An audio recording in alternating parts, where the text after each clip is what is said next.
NEET தேர்வை கொண்டு வந்தது காங்கிரஸ் திமுக ஆட்சியில்தான் என்று அதிமுக பொதுச் செயலாளர் எடப்பாடி பழனிசாமி குற்றம் சாட்டினார்.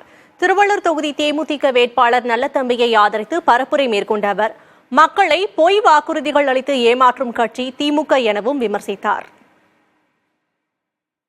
2010 December 21 medical council of India notification போடுறாங்க, நீட் தேர்வு கொண்டு வரப்படும் என்று. ஆட்சியில் இருந்தது காங்கிரஸ், திமுக கொண்டு வந்தது நீட் தேர்வை திமுக. இன்னைக்கு ரத்து செய்வோம் என்று சொல்லுவதோ காங்கிரசும் திமுகவும். இதுதான் வேடிக்கையா இருக்கிறது.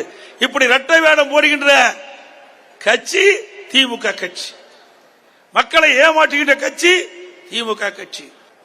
திரு ஸ்டாலின் முதலமைச்சர் ஆன உடனே முதல் கையெழுத்து நீட் தேர்வு ரத்து செய்யப்படும் சொன்னார்.